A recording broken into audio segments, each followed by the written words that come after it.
How to leverage volume as an educational YouTube content creator. So a quick introduction. I am Eskil Axe and I help male educational YouTube content creators grow and scale their education businesses. So, while I'm on this journey myself, documenting what worked for me into these educational format videos, that's why I'm doing daily uploads on this channel. Everything I possibly can, the things I learned, the lessons I I experience, and all those, combining all my realizations goes into this video. And it might seem that they're not as excessive as that. However, I have gone through more than you can realize, and I'm putting it into this YouTube format. So why should you listen to me? Partly because I'm on the journey myself, but also because I have been on this platform, this YouTube platform, for over 2 years at this point, and more than 300 uploads. More than 200 of them has been educational. Like, honestly, most of my videos have been like zero edits because I didn't know how to edit anyways.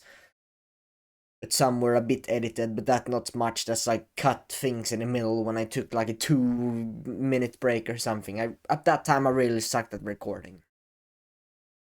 And now for the last week, you've seen changes in my videos. Changing background, changing text color, changing a lot of things, and changing what videos I make or what people niche videos. So I've gone at it pretty hard recently. I've done a lot of volume in this specific niche. I'm not shifting. Maybe I am, but that's a slight shift. But I'm still making YouTube content for people who want to improve the YouTube content as an educator. I'm just slight changes, but I have the same niche specifically, you could say, right? And when this video airs, the results will be seen. So I am very interested to see when it comes out here. I'm recording a bunch of videos beforehand, right? That's what I'm doing. And I'm not one of those guys trying to make a quick buck. Like, sure, I can talk, oh, look, I don't care about money. I do. I'm an entrepreneur. But I try to do it the real way. I try to optimize customer results and sales rather than an extra view or an extra metric or an extra sale. I'm just trying to make content for a specific type of people so that I can help someone and charge a lot for it. So this is a smart move on my part. But I'm one of those guys who tries to give you all this free content, because I'm giving you this like daily long videos without edits. Like, they could almost be sold as courses, but I give them for free because I want more results for free. So all my stuff is better. My free stuff is better, my paid stuff is better. I just want customer results above all else. And then maybe you feel inclined to sign up for my product. Today we will cover getting the volume, your most valuable asset, and then leveraging the volume. High leverage task, niche volume negates luck. So a quick plug before I get into the meat of the video. If you're interested in me coaching you in these courses here, if you want to learn more about this stuff, then you can check the top link description to watch the welcome video. And there the first 5 people who sign up gets a lifetime access for $2.99, I think now. Yes, $2.99 or $1.99. I haven't really decided yet. It's either $1.99 or $2.99. They will get full access, lifetime full access of those who signs up, and this will of course improve over time. And those people who are in can of course give me feedback and all this stuff. But if you want to know more about it, then as I said, check the top link in the description, and let's get right into video. So the promise with this video is I will tell you the foundations of the ability to do volume, and then what to leverage that volume to, because you might be like, volume, you don't know what it is. And then you might be, how do I get volume? And then, oh, but how should I use it? So I will tell you how to get the ability to do the volume, and then what to use that volume to, so leverage the volume. So first section will be your most valuable asset. So this is getting the volume, getting the work done, essentially. Your most valuable asset. So your most valuable asset and resource is 16 hours a day and the battery. Because some people sleep 9-10 hours, some people sleep 7-6. So I average it out 8. So let's say everyone has 16 hours per day, and this is very much valued. The more you can optimize, or rather the more you can leverage this 16 hours and this battery, the better you're off. Because you're starting out, you don't have much. You're like 18 years old, you're 20 years old, whatever. You don't have much money. You don't have a lot of money to invest in different things. You don't have money to, invest in certain people and what might not. You don't have that. But what everyone do have, especially when they're starting out, is they do have the time and the battery. They might have other obligations that they need to attend to, such as work, as an example. But in the end of the day, it's the time and the battery that is the thing you have, that which is your most valuable resource. So, well, you might be asking, yes, I have 16 hours, and I work for, let's say I work 6 hours, like literally you do that. Deep work 6 hours, you're pretty exhausted afterwards. You're like, oh, but I have more hours, but I am not really productive in the evening because I can't really work and I'm like really tired and stuff. Fair enough. And that is where a battery comes in. You have the time. Like, honestly, it's leisure, whatever, to have time. Like, you're in a good spot if you have a lot of time on your hands. But yeah, it's like most people don't have that much time. They going to work, they have 8 hours there, commute 1 hour back and forth, 10 hours, and then gym maybe takes an hour, and then they only have 5 hours, and that's when they're tired, and so they don't have much time. But if you're one of those guys who has a lot of time on his hands, then this is the problem. And honestly, for both people, it's this problem, because maybe you have 5 to 6 hours after work or whatever, but this battery is drained, so you can't really work anyway. So these two go hand in hand. If you don't have any time and you have battery, can't do anything. You have a lot of time but no battery, yeah, you can't do anything either. So those go hand in hand in a way. So, oh, but I have 24 hours, don't I? And then people like, oh, -8. Oh yeah, I plus 8 hours per day. That's a lot of time, because he said time is very valuable. So what if I not prioritize sleep? I don't think you're that stupid, but if you are, then let me tell you right now, not prioritizing sleep will lead to not recharging the battery fully. You might have 24 of these. You might gain, oh, I sleep less, so I have 3 more hours or 4 more hours, or maybe I skip sleep entirely, which is not healthy at all.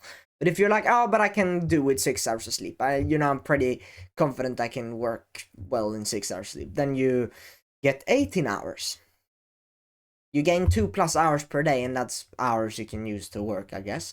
That sounds sexy and all, but sorry, but those hours will not be any deep work hours, because you already know this. 5 hours after those 4, maybe 5 hours, that's like too much. Maybe 4 to 3 hours after work you have, before you need to go to sleep and work again.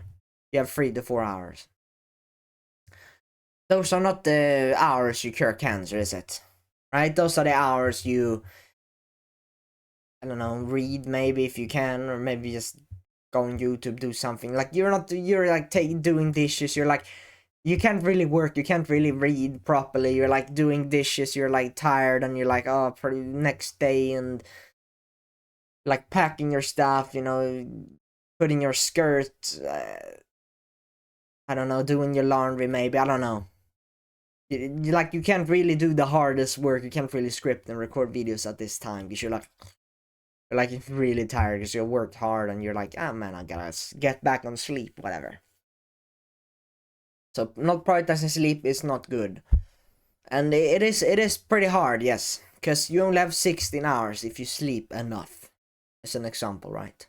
Some people maybe sleep 9 hours. Like I sleep 9 hours, but probably because I'm a teenager. But 9 hours, that's 15 hours. That's like it takes like 10 hours work, because it takes 1 hour to get there, 8 hours to be there, and 1 hour home, and then you only have 5 hours.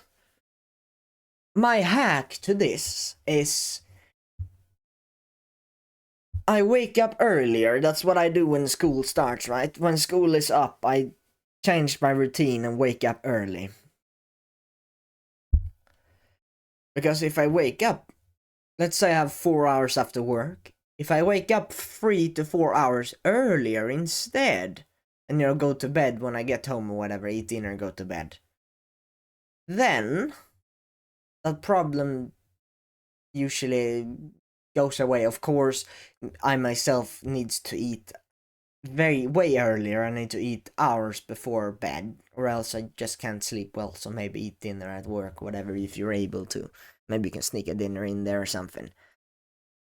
So that's what I do. I end school, I eat dinner, then I have to exercise, because I have my exercise at least 2 times a week, right? And then I do my gym session there.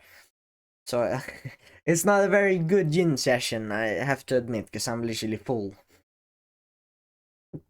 But I go to the gym anyways, and then I go home, and then I sleep instantly. And then I wake up like 4 a.m., 5 a.m. or something like that.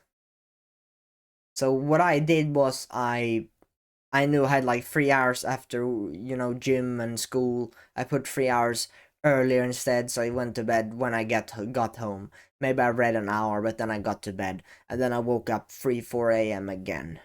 And those hours, like 5 a.m. to 8 a.m., had those 3 hours in the morning. Those I spend doing my work. So maybe, let's say your work starts at 9. Maybe you don't have a commute 9. Then you wake up 4 a.m. Then you get 4 to 5 hours of solid work.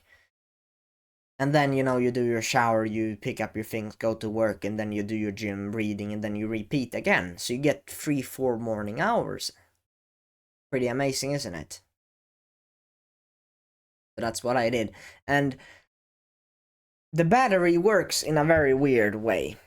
The thing is that, yes, you have, let's say your battery is 100%, and you're like, oh, I slept and I did all that and now it recharged. However, 100 to 80%, let's say 100 to 80%, that's when you're most productive. So it's not like, oh, but I have 20% of my battery, why, I have enough to record 2 videos. You're like, oh, but I have enough to record 2 videos, but those videos will be trash.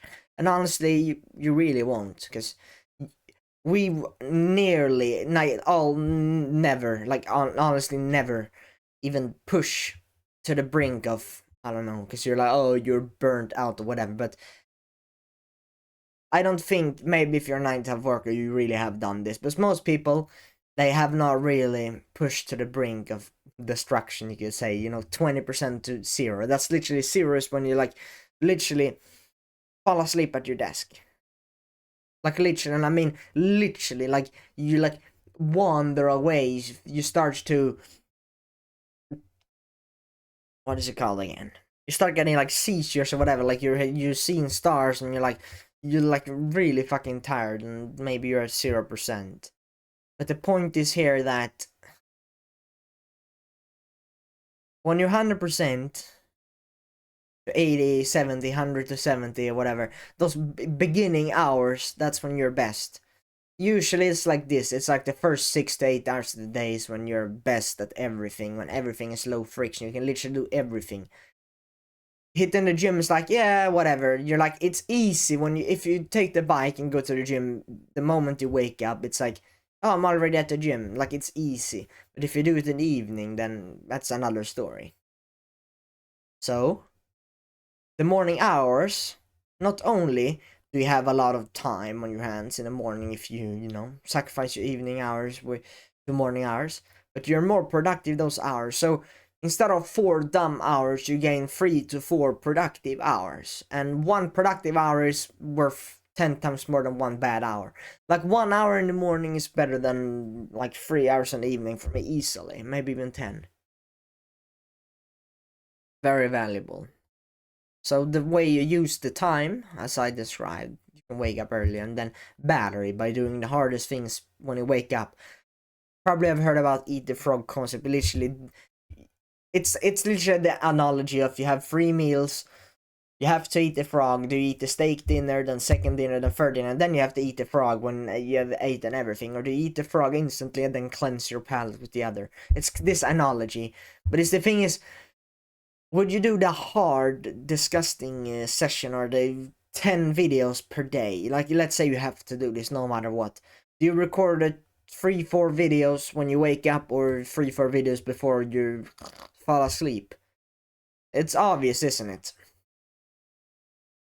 So, if business is a priority for you, if this education business, especially this one, when you make YouTube content for whatever niche you're in, if that's important for you, then make sure when you're at 100 to 70%, essentially when you wake up, when you have full battery, that's when you do this. So right now I have full battery, I'm recording in the morning, so I'm using all my brain points, mental capacity into this, which is important. Most, like, recording is the highest leverage, scripting is second highest leverage for me, but it's the highest leverage there is for my business, that is recording. So that's what I'm doing when I wake up. So the solution is literally wake up, get to work. I don't care, this is like 6 a.m. or 4 a.m. or whatever, 5 a.m. You get to work, you go scripting. When you wake up, you literally shoot out of bed, script. You script for a couple of hours, and then you're like, oh, and now you can't really script anymore. You're like mentally drained. Yeah, you go take a shower, you go eat something, you do exercise, and then maybe if you have time, you do the work again. But the thing is that the hack is that you do the work when you wake up.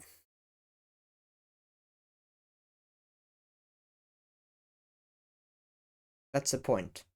When you have the most energy. Because it is energy consuming, it is. So, conclusion to this section, the way you allocate time and energy is the deciding factor.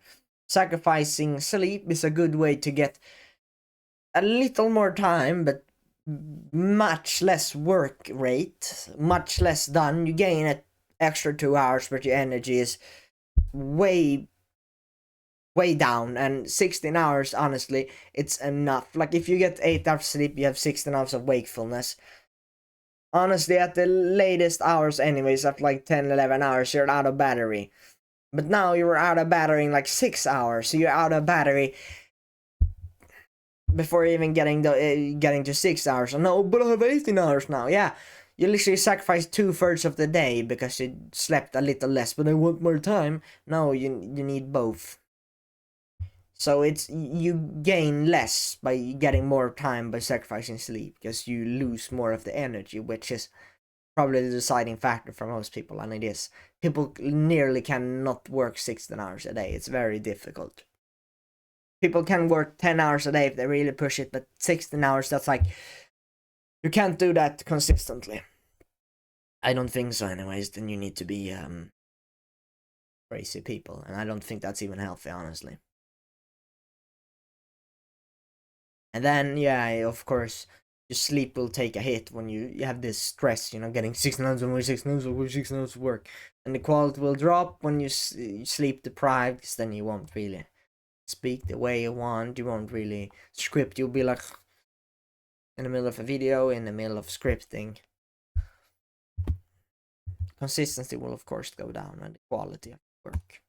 So action, make sure you do the most important thing when you have 100 to 80% battery. And if you run out, literally cannot work any longer, make sure you do something relaxing and purposeful. So what I do when I literally can't work, like literally when my battery is down, I go out and run a little bit. I really enjoy running, so I do some, because exercise is also very important. Like, I sleep so much better that way. So I do a nature walk. I really like being out. There are areas I haven't even seen in my neighborhood. I've lived there for 5 years, which is embarrassing. But then I take a quick run, and then I eat, quick run, then read until my eyes close. That's literally what I do.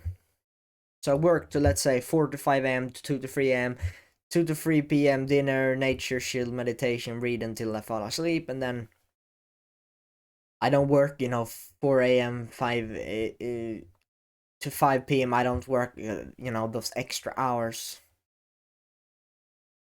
because I found that the stress was too high because my sleep got shit when I did this. I honestly burned up by doing this.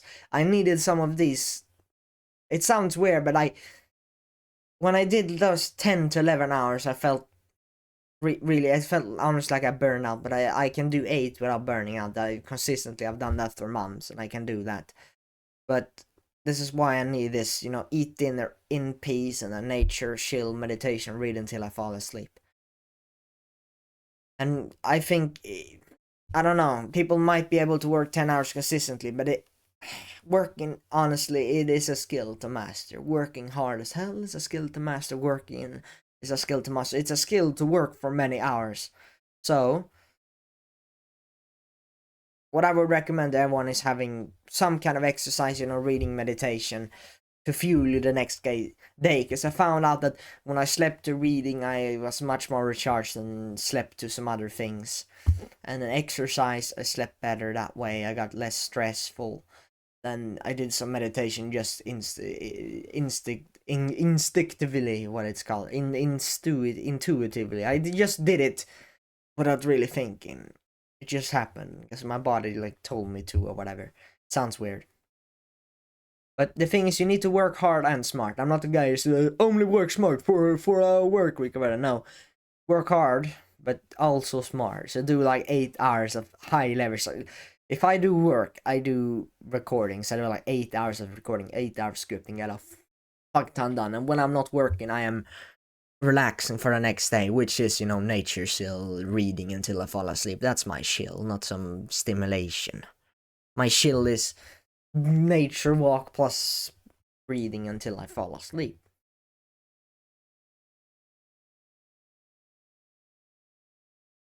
So, we have covered the first section, getting the volume, your most valuable asset.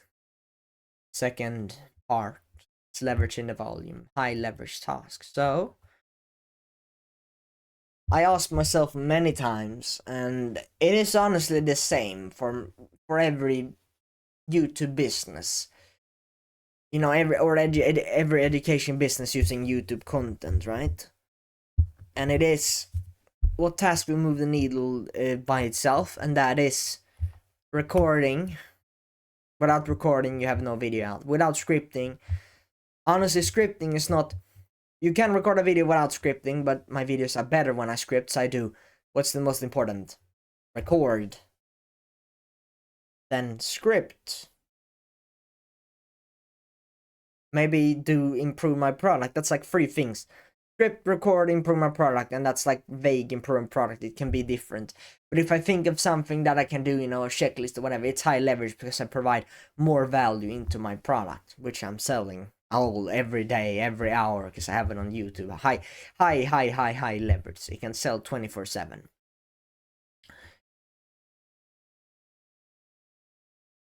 So it is essentially, scripting and recording. If you're recording videos, then it's scripting and recording videos. And then improving your offer. It's maybe script record a course, which is essentially the same. Or maybe script or plan a coaching call for the next day, 2 days in the future, whatever. It's that's the high leverage task. So when you're working, you're scripting, recording, you're preparing, scripting a course, recording a course, or scripting a coaching, and then maybe try it and see if something was shit, redo it, make it better, and then when you're performing your coaching call, it's perfect or whatever. That's high leverage.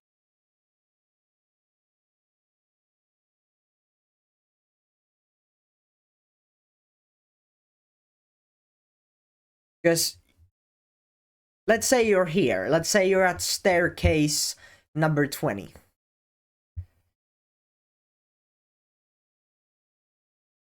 Replying to comments, replying to emails. Oh, sure, but I'm my audience. You're still at staircase 20. It's you have a camp at this. Let's say he's standing at 20, 21, 22, 23, 24, 25, 26, 27. He's at 20 right now. And he has a camp. To the right here, he has a camp. There's grass and stuff. He has a camp. And then he camps there for a certain days. For 4 days. So 4 days he spent not moving up. He's still at 20.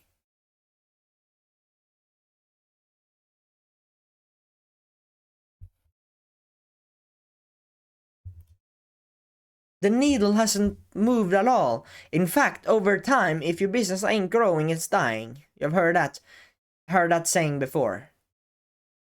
Meaning, he is stuck at 20 and after a week he will go down to 19 and then 18, or maybe it's even faster than that if his business is not very, good. If your business, if your offer is like a really fucking good offer that sells by itself, then maybe you can move up. But when you're starting out and you're not making any improvement to your products, you're not doing any YouTube videos, you're just doing nothing, then you're stuck or even decreasing. So you're at staircase 20, maybe you go down to 19, 18, 17, and so on. So you need to ask yourself what will move the needle. Scripting and recording videos will get me to 21, because now my marketing get more sales.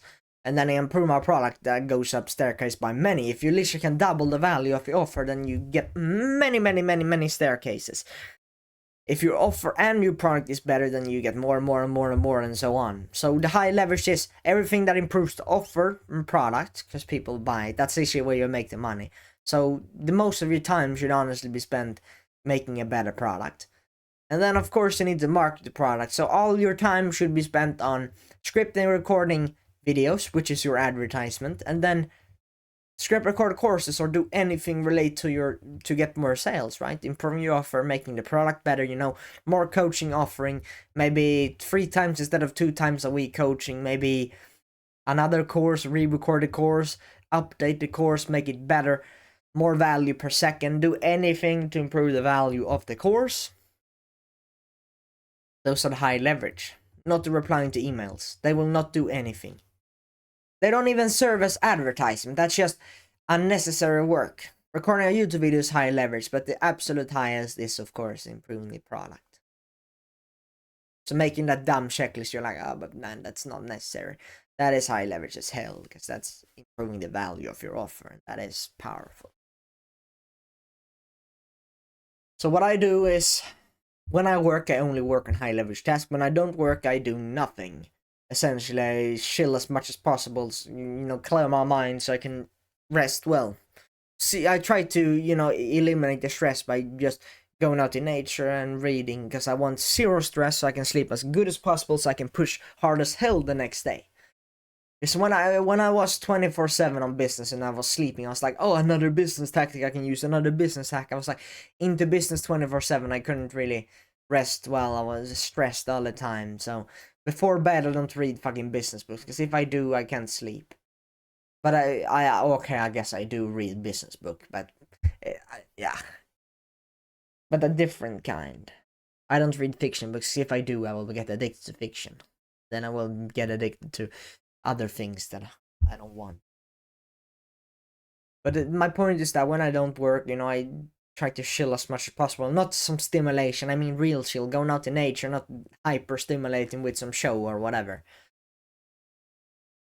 So maybe I analyze the day, I do some exercise, I do some reading, maybe I do some 10 minutes of meditation or whatever. So 4 a.m. to 5 a.m, script, to 2 to 3 p.m, record and script videos, and then exercise, dinner, reading at the last 4 or 5 hours. Write down tomorrow, today, prepare, meditation, all that stuff. So conclusion, when you're actually working, make sure it's high leverage, because people say, oh, but we can't work anymore, we work like 10 hours a day. But then you see people the first 3 hours, they're like replying to emails. Like, sure, if you have people in staff, which is a sales director or a marketing guy, a customer success guy, yeah, sure, then they should spend all their time on that. But if you're all around, let's say you're a one person, you're a sole entrepreneur right now, you're doing this business model. Me, I'm my personal brand, it's me, right? It's me, I'm doing the business, I'm recording the videos, I'm improving the offer, I'm doing, all that stuff. So, I could say, oh, I work 10 hours a day, and then like 3 hours I'm doing, replying to emails, then 1 hour, oh, it's work, and then you're researching something, and then, oh, this is work. Like most people, they work and then it turns out they're only for 3 hours a day actually scripting and recording a video. I'm like, yeah, that's not 10 hours of work, that's 3. Oh, but it's productive, this is productive, it's productive. Will it move you close to the goal? Your goal is growing this business, and what grows your business the fucking most? Scripting, recording your video, and making the product better. That's those two things. Because when your product is really fucking good, it literally sells by itself. And if you make a fuck ton of stuff, content, then people will find about your stuff in the first place. If you have a, I don't know, good product, but no one knows that it exists, then you need to market the fuck out of it. And then you still also you will always need to market a fuck ton. But especially in the beginning, so I do like 2 uploads a day when I'm starting out, and then maybe over time I shift to 1, and then I'm like, oh, high quality stuff, then I focus more on my sales.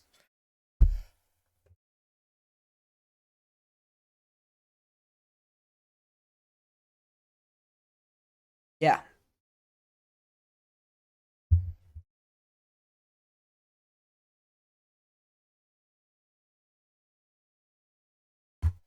Action. When you're working, work on the highest leverage task. Improve your product, script videos, record videos. That's essentially what you do. Work for you is script videos, record videos, and improve product. Work for you is not replying to emails, do something else. Work for you is only script, record videos, plus improve product in any way. That is work. You're like, oh, work on the highest leverage task. No, highest leverage task is work. The term work you should have this in mind. Like work, when you hear work, you're like, oh, work is highest leverage task. Cool. You're like, yeah, what is work? Work is script, record videos, and improve product. That is work. So you define work as script, record videos, and improve product to make it easy for you. Nice. So leveraging the volume, we have covered high leverage task. Second section in this part 2 here is niche volume negates luck. Yes, you heard it right. Niche volume negates luck. If no one finds about your stuff, then instead of just, oh, hope people will find about my stuff eventually, I'm doing this and I'm replying to emails, I'm cold outreaching, niche volume negates luck. Either you're not doing enough, which is honestly majority of people, or you're doing 2 uploads to random niches. If you have the same niche, 1 upload per day is better than 10 times on every single topic. Meaning, instead of doing, oh, I do 1 video of exercise, 1 video of diet, 1 video of making money, 1 video of getting girlfriend, 1 video of whatever, instead doing 1 video on 1 topic is literally better. Because honestly, the YouTube algorithm works in a very dumb way. It promotes, I think it is your best performing video. Well, if every single video is on the same topic, then YouTube will promote the topic you're actually wanting to. Because if the topic you're speaking about, only literally you're making, I don't know, hundreds of videos on the same specific damn topic, the same, maybe that's, getting 20-year-olds, 9-to-5 workers getting jacked. Whatever niche you have. My niche is, male educational YouTube content creators, grow and scale their education business. That's my niche. So I literally make videos of that, how you can grow your business, how you can scale it, right? How you can improve your product, sales, because that's connected, right? How you can grow your business. You grow by revenue, you grow by, people who sign up, you go by, so it's a lot of the stuff I make is how to grow your YouTube channel, because your YouTube channel will be the best promotion, especially if you follow this niche tactics, one specific niche and make a fuck ton of volume to it, then you get a fuck ton of engaged leads. But the thing is here, that the thing that attracts the most is YouTube metrics. You heard that right. YouTube, man, it's really, there's mosquito bites everywhere. It's a bit annoying, apologies.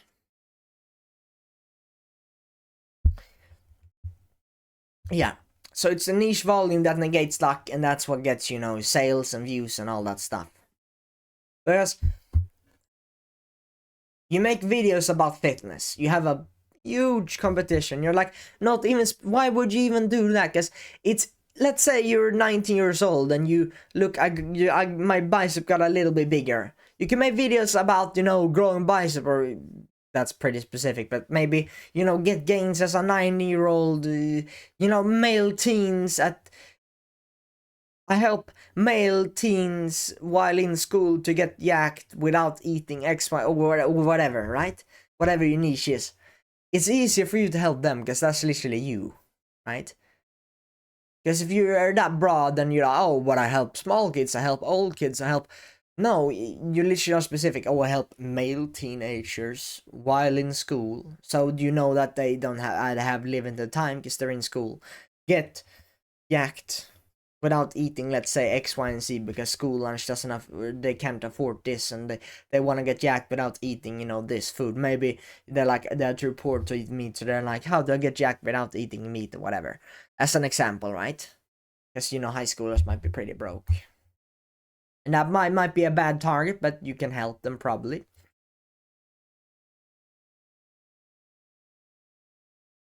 But you choose your specific type of people. And when you're going for views, likes, and comments, you could just have made some YouTube shorts, some dumb, that's not even educational, your music and stuff. That's just, that. Imagine that. Most people are literally kind of, honestly, kind of half brain dead. Because most people are, you know, on TikTok, they're like, they don't have attention span, you know, 10 seconds of TikTok, that's all they can do, and then they need music or else they won't really listen, and, you know, they can't really take an hour of a guy, they can't really take 40 minutes of me like this just talking. They can't take that. So, when you start optimizing YouTube metrics, you're there on YouTube Analytics, oh, how can I get more views and subs? You're like doing a lot of these edited videos because, oh, retention is better, you know, have a higher retention, more views, more subscribers. Then you make very clickbait titles and very clickbait thumbnails with, you know, edits to keep people longer or whatever. And then you make millions of videos on different topics, you know, very niche topic, literally how to get a girlfriend fast and easy, very clickbait. Or, I don't know, how to make 10k a month in 7 days. Like, look, I'm 19 years old, I did it easily, or whatever. You start lying and then you're like, things goes wrong when you optimize for YouTube metrics. You start lying because you're there how to get 10k a month, you haven't made a single dollar yet, you're just talking to get views. But if you're talking about something you've actually solved, right now, because I think I've solved my YouTube problem, right? So I'm making videos about this. And then maybe you're on a diet that helped you a lot and you make videos about that. Or you got into fitness for real this time, you actually started getting gains and you teach them what you did, and whatever niche you are. So when I pick niche, I think of, you know, accomplishment I've made or pains I'm going through. I have a really big pain right now with this business. That's why I'm so committed. Like, literally, this is a very big pain I have, because the fact that I can make these daily, these long videos, is that I have this strong need. The first hours of the day, I just push. I have a very strong need to fix my problem. And the thing is that, if you think about it, people who watch TikTok videos, they want more of the music, the more of the, you know, stimulation. But people who watch podcasts, they want more of podcast, right? So you make an educational video with 0 edits. Those people who watch it want more of that. And that's why. If you make only educational videos, then you get only educational viewers. If you make only entertainment videos, you only get entertainment viewers. And education viewers is 100% more likely to take action because they're actually listening to 40 minutes. They're like dedicated. And they will drive the most sales, and they will, you know, take action, drive the most sales, get most customer result, get most viewer result, get most results. And that's what I look for. I look for getting customer results and getting sales. That's the two things I prioritize the most. Because I know that will drive me to get more sales in the end as well. Customer result. Or, you know, viewer result. So it's like, this is TikTokers. Let's say there's 10 million TikTokers, and then here it's, let's say, 300-400 of, you know, super niche guys. This is 300-400 guys who are, let's say, 18-year-olds who want to get yacked. These are, I don't know, millions of people have different, they want different things. It's not impossible to satisfy every needs, because there are some big companies, let's say Netflix, that satisfy probably most people's needs. There are the big things, you know. But the thing is, you make a fitness product, and then let's say a YouTube channel, you make clickbait fitness channel, clickbait getting muscle channel, clickbait diet channel, clickbait getting girlfriend, getting boyfriend, getting whatever. You're doing very many stuff, broad niche.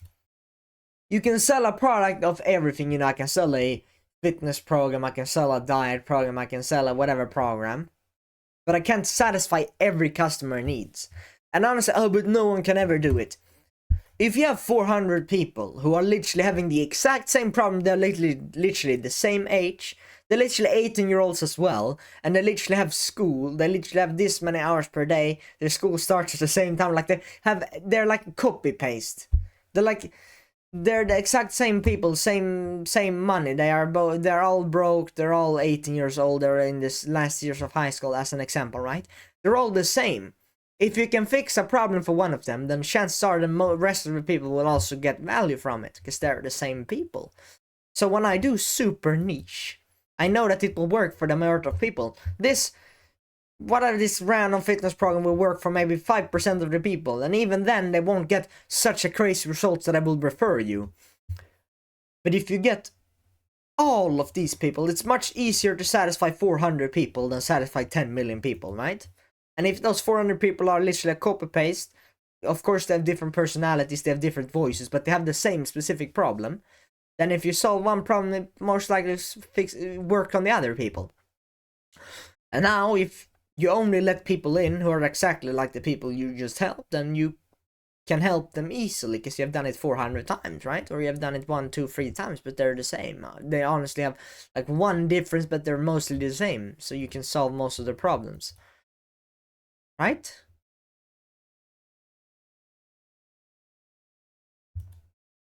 It's easier to satisfy customer needs, and because it is easier, they will refer you. You know, your business will grow by itself, because they will be like, oh, this guy, it might have been a bit pricey, but when I signed up, my YouTube business just woof, and he gave me this 1-to-1. He texted me.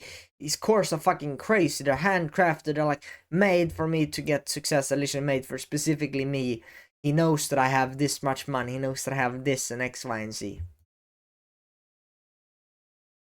And that's crazy.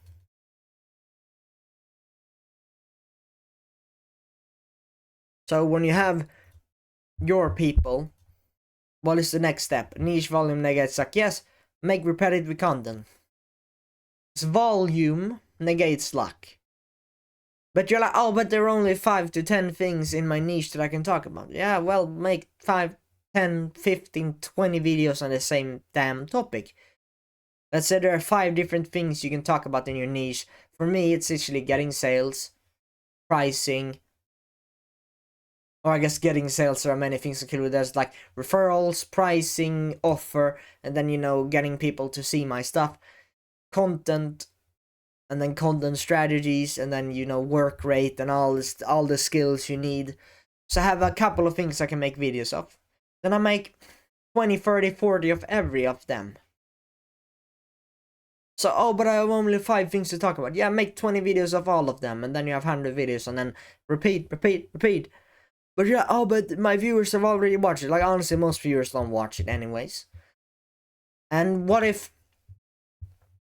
Oh, you have heard about this Michael Jordan thing. It's just like, why are you working so... Every single play you do, why do you put so much effort in every single one? And then it says, I know there's this one kid with his dad, and it's the one and only time he will see me perform. I gotta perform for him. What I mean by this is, or this Michael Jordan who said that, but my point here is that there will be one guy who finds my stuff, and maybe he will only watch it once. He will only watch one of my videos once. if the video is trash, and he will be not likely to go there again, and honestly, he can't even do it. But if I think of, yeah, there's a new guy every time who will see my stuff, I gotta make sure it's good. For him, that one guy who will only see it once. But you're like, oh, but your videos will be bad when you make repetitive. If you make a video, if you literally make niche volume negates luck for 30 videos, yeah, it will get a little bit boring, but you will know literally everything about niche volume at this point. So, this guy doesn't know that you have made 50 videos. But the one he watched, it was like, oh, this was a really good. This might be your 30th video, your 40th video, or your second video, whatever. If it's good, then he will like it, and then he'll probably sub and like, and then if he got crazy results in his life change, and perhaps he will buy your stuff. Right? And then your old viewers will need repetition. Like, if it was that easy, that one time you hit the bench press, you were jacked already. You're like 10 out of 10 physique after one bench press.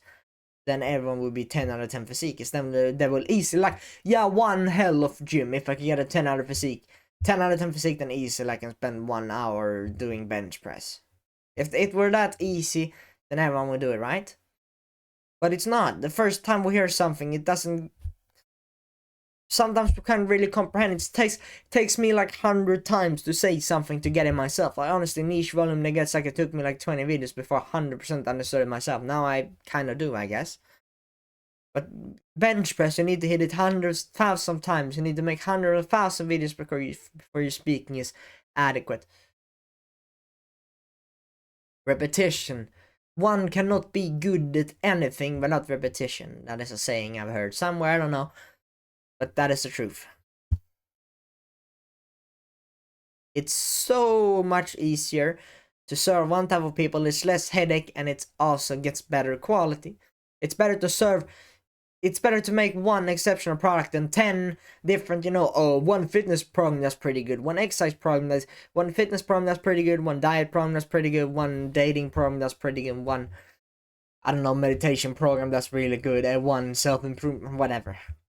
It's better to serve one type of people or avatar, and the avatar is literally the people you serve. So my avatar is literally someone who is on YouTube trying to make educational YouTube content. This zero edits, and I help them grow and scale their business. And then I talk a lot about niche volume, because most people maybe do educational videos. They're doing like, oh, daily upload, 2 uploads a week, 3 uploads a week. I'm telling them it's not enough.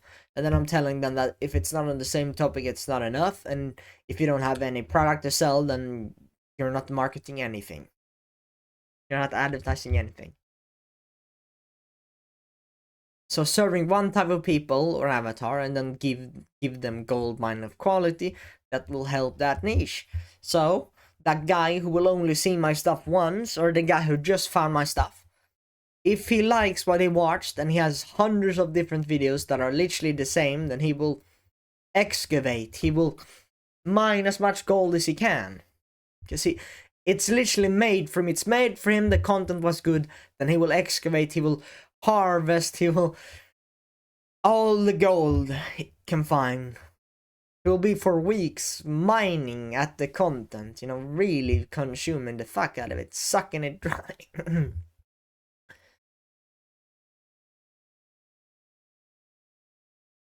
And then, of course, when you have this quality for this specific avatar, then make damn sure they find it. And how do they find it? You do volume until they find it.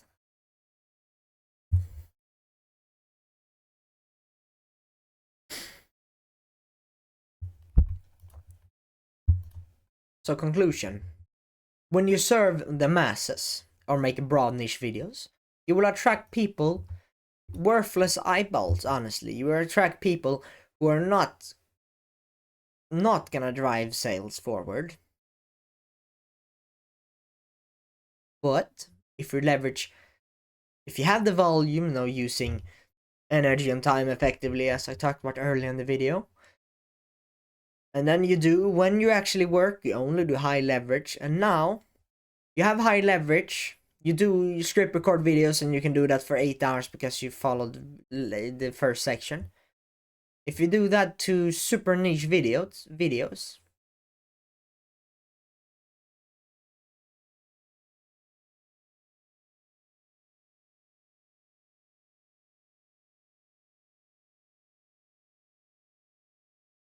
yeah, but at this point you will attract people who you can actually help, right? Because if someone is willing to consume everything you have, they're like crazy, they're like willing to pay a lot. Like, these people are the people you want to serve, because they're the people who are, you know, students, they're serious about this, they're dedicated. You want customer results, you want dedicated people and people who want to pay a lot, and yeah, if you help them, then that's good, because they will drive you more sales by itself, you know, referrals and all that. And there's also another benefit, you know, making these repetitive content niche videos, that yeah, you will get better in the end. Like, your videos will get better, you will get a master of your craft after like 200 300 niche videos. If you continue researching, like literally it's your niche, literally all you do is script and record these videos and then read about things that can help you make better niche videos, then you're a master at that stuff eventually, right? So the better your stuff at advertising is, the better everything is. Because if the better your free stuff are, the higher your paid stuff, like perceived value for paid stuff are. And if your paid stuff, you know, do what it promises, then that drives sales by itself as well. So you grow your business a fuck ton when you make your product better and your advertising better. That's usually the two things you should focus on. So making better content and better product, that's usually the two things that will drive the most sales. So because they are the two things that drive the most sales, I work a fuck ton of them. I do like weeks of only recording a fuck ton of videos and weeks of improving my offer any way I can. So action, create a gold mine with videos that on the same topic, but not a copy-paste title. I don't recommend doing this, because then if it's specifically the exact same video, then it will be like, but I don't know. So what I do is I don't copy paste the title, but I do very similar videos. Because honestly, I'm making on the same topic all the time. But you know, I have the niche, I create a fuck ton of content in that niche. So that's what you should do, action, right? So leverage time and battery as best as possible. Then when you work, you define work as script, record videos, improve your product. And then you create a gold mine of content. So when someone finds your content, they will be consuming everything, they will be dedicated, they will learn. If your content is good, they will get viewer results, which will essentially lead. It's like a funnel, honestly. You get good results, or they get good results, they will buy your stuff, or some people buy your stuff instantly because they watch 2 free videos that are good or whatever.